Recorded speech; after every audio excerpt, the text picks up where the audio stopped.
Welcome to नाज़रीन सामीन इकराम, खुशामदीद मोहतरम सामीन नाज़रीन इकराम।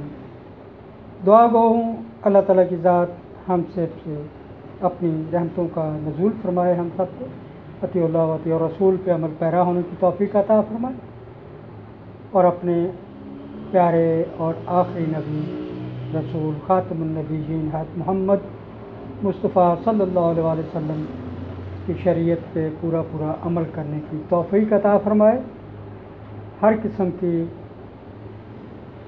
परेशानियों से, आफ़ात व बलियात से हमें, हमारे इर्द गिर्द के लोगों को, मुआशरे को, सोसाइटी को, मुल्क को, इस दुनिया को महफूज फरमाए। हम पे अफू करते हुए दरगुजर फरमाए। नाज़रीन इकराम, मेरा channel Abid advocate high court Lahore से मेरा ताल्लुक़ है, लॉ की प्रैक्टिस करता हूँ। यूट्यूब पे है आबिद एडवोकेट हाई कोर्ट के नाम से। आपसे हमारा रिक्वेस्ट है, इसको सब्सक्राइब भी और लाइक करें, शेयर करें मैक्सिमम दोस्त अहबाब में, ताकि कानूनी मालूमात चंद अल्फाज में समराइज तरीके से उन तक पहुँचती रहें और उन मेरे तालिब इल्म दोस्त अहबाब के लिए भी है कि उनको एक सेक्शन के तहत, इस सेक्शन के तहत इसकी क्या सज़ा होगी, किस मजमूआ कानून के तहत। तो मैं ये पिछले कुछ वीडियोज़ से पाकिस्तान पीनल कोड यानी मजमूआ ताज़ीरात पाकिस्तान पे के मुख्तलिफ़ दफ़ात पे बात कर रहा हूँ। आज का मेरा मौजू है सेक्शन 377। उससे पहले ये मौजू मैं बाद में बयान करूँगा। पहले मैं आपको बता दूँ रेप क्या होता है और किस सेक्शन के तहत क्या सज़ा होगी इसकी मजमूआ ताज़ीरात पाकिस्तान में। रेप का सेक्शन है 375। इसकी सज़ा जो है सेक्शन 376 में है। रेप के लिए उस चीज़ को बोलते हैं कि एक औरत के साथ एक मर्द जो है उसकी मर्ज़ी के बगैर जुर्म का मुर्तकिब होता है, उसको रेप बोलते हैं। कानून कहता है a man is said to commit rape who except in the cases hereinafter accepted has sexual intercourse with a woman under circumstances falling under any of the 5 descriptions। पहले नंबर पे against the will of women. Number 2 without her consent, without consent of a woman। Number 3 with her consent when her consent has been obtained by putting her in a fear of death or hurt। Fourthly, with her consent when the man knows that he is not her husband and that her consent is given because she believes that he is an other man to whom she is or believes herself to be lawfully married। Fifthly, number 5, with or without her consent when she is under 14 years of age। तो थोड़ी सी explanation करूँगा। Penetration is sufficient to committing the sexual intercourse necessary to the offense of rape. Exception इसमें ये है, मुस्तस्ना ये है, sexual intercourse by a man with his own wife, the wife not being under 13 years of age is not rape.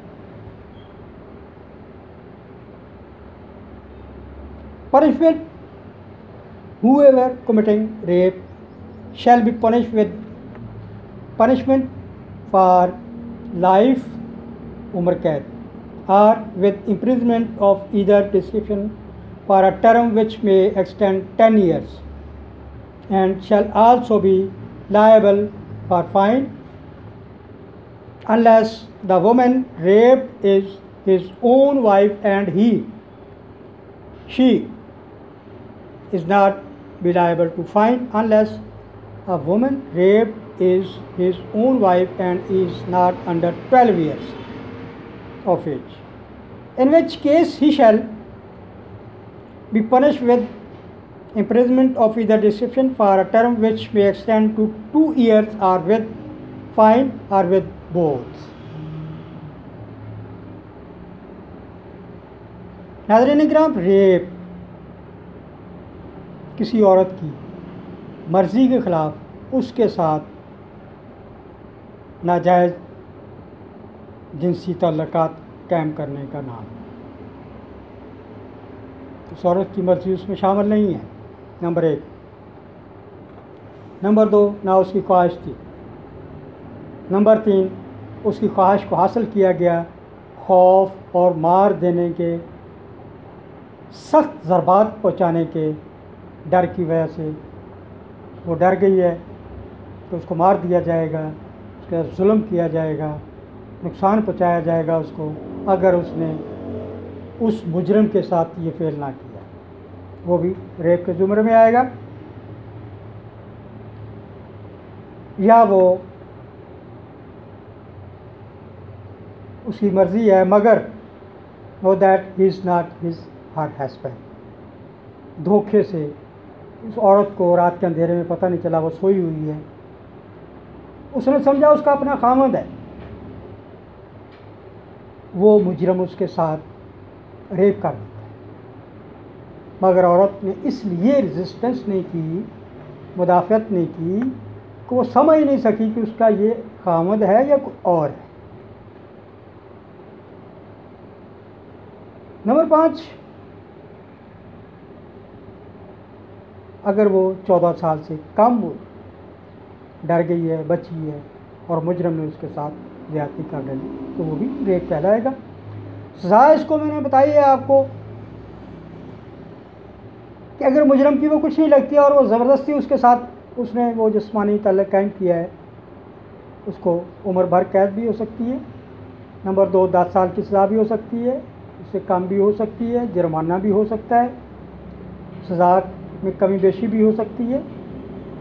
After तहकीकात investigations के बाद इस केस की नौइयत क्या है और उस पर उसको कितनी सज़ा होनी चाहिए और मुजरिम ने कौन सा हरबा इस्तेमाल किया है उसके साथ रेप करने का, नाजायज़ तल्लुकात का, अपनी ख्वाहिश नस्वानी को हासिल करने के लिए, पूरा करने के लिए। तो उसके लिए आप कोर्ट से, कानून से, पुलिस से रब्ता करें, FIR कटवाएं ताकि आपको दादरसी हासिल हो सके। तो ये रेप दफ़ा 375 के तहत इसकी तारीफ़ है कि 5 कैटेगरीज कम से कम ऐसी हैं जिनके तहत रेप कहलाता है, और 376 जो दफ़ा है मजमूआ ताज़ीरात पाकिस्तान, उसमें उसकी सज़ाएँ दी सुनाई। इसके बाद आऊँगा मैं आपको बताऊँगा कि अननेचुरल ऑफेंस क्या है, यानी गैर फितरी जुर्म वो क्या है, उसकी सज़ा क्या है, वो इंशाल्लाह नेक्स्ट वीडियो में आपको बताऊँगा।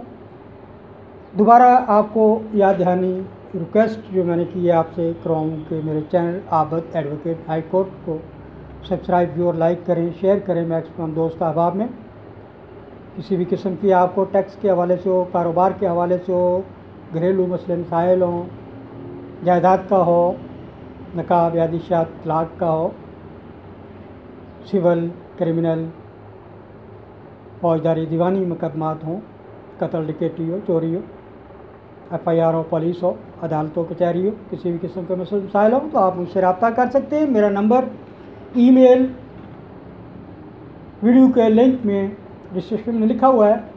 लाहौर में मेरा ऑफिस है, आप मुझसे रब्ता कर सकते हैं। अपना ख्याल रखिएगा। मेरी दुआ है अल्लाह ताला की ज़ात हम सब पे रहमतों का नज़ूल फरमाए, हमें अपनी हिफ्ज़ व अमान में रखे और हर किस्म के शर से हमें, वो शर या शैतान का हो या इंसान का हो, उससे महफूज फरमाए। आमीन सुमा। अल्लाह।